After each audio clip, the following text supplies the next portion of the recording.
জানেন আপু, ও আমার এই অন্ধ হওয়ার সুযোগটা নিয়েছে। আমাকে বলে গেছে তুই তো আর দেখতে পারিস না, আমার আবার কি করবি। সত্যি তো তাই আপু, আমি ওর কি করব। আচ্ছা আপু, দেশে কি আর কোনো মেয়ে ছিল না? আমার সাথে কেন এটা করলো? আমি কি বড় কোনো অপরাধ করে ফেলেছি? অন্ধ হওয়াটা কি আমার দোষের কিছু? ওরা আমাকে বাঁচতে দিবে না, আমাকে বাঁচতে দিবে না আপু। রিয়া কান্না করতে করতে পুরো বেডটা ভিজে ফেলছে। মনে হচ্ছে এই কথাগুলো বলে আমি আর দাঁড়িয়ে থাকতে পারলাম না। রিয়ার কথা শুনে পাশের চেয়ারে বসে কান্না করতে লাগলাম। চোখ দিয়ে আপনা আপনি পানি পড়ছে। কি করলাম আমি এটা? নিজের ইচ্ছা মেটাতে একটা মেয়েকে আমি মেরে ফেললাম। সব স্বপ্ন শেষ করে দিলাম আমি ওর। আমার এই পৃথিবীতে বেঁচে থাকার কোনো মানে হচ্ছে না। সত্যি তো, আমি একটা অন্ধ মেয়ের সব স্বপ্ন ভেঙে ফেললাম। পৃথিবীর সবচেয়ে নিকৃষ্ট মানুষ হচ্ছে আমি। আপুর নিজের চোখের পানি মুছে রিয়াকে বলল, কান্না করিও না, সব ঠিক হয়ে যাবে। আমি তোমার ধর্ষণকারীকে খুঁজে বের করব। রিয়া আপুকে বলল, আপনার খুঁজে বের করতে হবে না আপু, আপনি বলছেন এটাই অনেক বেশি। আমি জানি ভাইয়া সব খুঁজে বের করবে। আর বাবা আজকে আসছে, জানি না কি হয়। উনি এখানকার কাউকে ছাড়বে না, এটা আমি জানি। এখনই সেনাবাহিনীর মেজর, আর এখন আর খুব রাগ। বাবাকে কিভাবে যে কন্ট্রোল করব সেটাই চিন্তা করছে আপু। এর মাঝে আপুর ফোন এলো। আপু ফোনটা হাতে নিয়ে বলল, রিয়া আমি একটু কথা বলে আসি কেমন? তুমি আমার ছোট ভাইয়ের সাথে কথা বলো। দীপু রিয়ার পাশে বস। আপু কিছু দেখার আগেই চোখের পানি মুছে ফেললাম। আপু বের হতেই আমি রিয়ার পাশে বসলাম।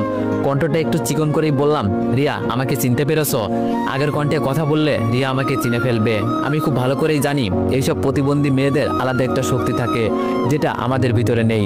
তবে আমি খুব বড় অপরাধ করে ফেলেছি ওর সাথে, এগুলোর প্রতিদান আমাকে দিতে হবে। তবে ওর দিকে তাকালেই কেমন জানি একটা মায়া টানে আমাকে। পাগল পাগল লাগে চারিদিক, সহ্য করতে পারি না নিজের ভিতরে ভালোবাসা আটকে রাখতে। মনে হয় যেন সব উদার করে শুধু ওকেই ভালোবাসি। রিয়া আমার দিকে ফিরে বলল, আপনি আপুর ছোট ভাই তাই না? ইস কি সুন্দর চেহারা, সত্যি ওর তুলনা হয় না। আর ওর সাথে আমি এটা কিভাবে করলাম? খুব বড় অন্যায় করে ফেলেছি আমি ওর সাথে। রিয়াকে কাছে থেকে দেখে মনে হচ্ছে যেন আমি ওর প্রেমে বারবার পড়ে যাচ্ছি। রিয়া নাকি অন্ধ, ওর চোখ দেখলে কেউ বলবে না ও যে অন্ধ। আমি একটা হাসি দিয়ে বললাম, তুমি খুব সুন্দর জানো রিয়া। রিয়া হয়তো আমার থেকে এই কথাটা আশা করেনি। কেমন যেন একটু আনমন হয়ে বলল, আমাকে খুশি করার জন্য বললেন বুঝি ভাইয়া?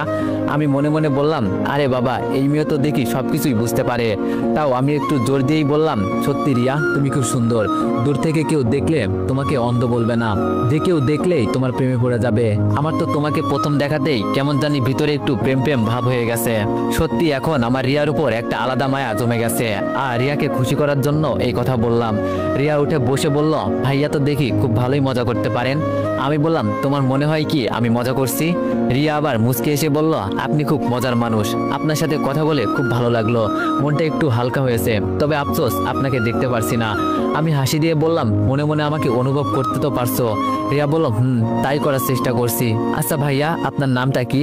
আমি মজা করে বললাম, ভাইয়া বলিও না, কলিজায় আঘাত লাগে। রিয়া এবার হাসি দিয়ে বলল, জান ভাইয়া আপনিও না। আমি বললাম, যাক তোমাকে তো খুশি করতে পারলাম। আর আমি চাই না তোমার মনটা খারাপ থাকুক। আর আমার নাম হচ্ছে মোহাম্মদ দীপু হোসেন, তুমি চাইলে দীপু বলতে পারো। রিয়া বলল, না সে কিভাবে বলি, আপনি আমার বড় ভাইয়ের মতো। আমি বললাম, তোমার মুখে ভাইয়া শুনতে ভালো লাগছে না। রিয়া বলল, আমি একটা অন্ধ মেয়ে জানেন।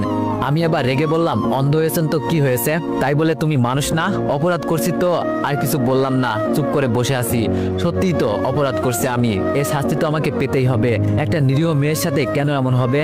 আমি এর বিনিময়ে যা দরকার আমি সব করব রিয়ার জন্য। আমি চাই না ওকে আর কষ্ট দিতে। যতই দেখি যেন ওকে মন ভরে না, শুধু দেখার ইচ্ছা করে। জানি না এটা প্রেম নাকি। এর মাঝে রিয়া বলে উঠল, ভাইয়া আছেন নাকি চলে গেছেন? আমি রিয়ার কথার উত্তর দিয়ে বললাম, আরে না রিয়া আসি, তোমাকে একা রেখে কই যাব? রিয়া বলল, আপনার তো যাওয়ার কত জায়গা আছে। আমি বললাম, আরে তুমিও না যে কি বলো আপুর মতো। আচ্ছা রিয়া তুমি সুস্থ হও আগে, তারপর তোমাকে একদিন ঘুরতে নিয়ে যাব। রিয়া বলল, ঘুরতে গেলে কি হবে ভাইয়া? বাইরে কিছুই তো দেখতে পারবো না। আমি রিয়ার দিকে অপলক দৃষ্টিতে তাকিয়ে আছি। ও কি বলছে মাথায় ঢুকছে না। বারবার জানো আমি ওর প্রেমে পড়ে যাচ্ছি। তবে আমি যে ওর কাছে অপরাধী।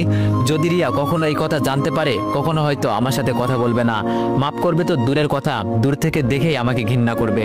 এর মাঝেই হঠাৎ করে রিয়ার ভাই রুমে ঢুকলো। তার মানে এই আপদ এখনো বিদায় হয় নাই।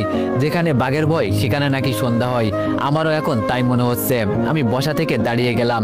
রিয়া আবার আমাকে খুঁজতে খুঁজতে বলল, কি ব্যাপার ভাইয়া, আপনি একটু পরপর কোথায় চলে ভিতরে যান, কথা বলেন না কেন? আমি চুপ করে দাঁড়িয়ে আছি।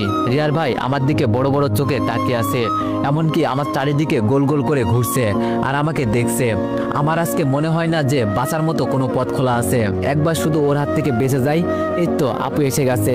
আপু এসে রিয়ার ভাইকে প্রশ্ন করলো, কি ব্যাপার, আপনি আমার ভাইকে এভাবে ঘুরে ঘুরে দেখছেন কেন? আমি গিয়ে আপুর পিছনে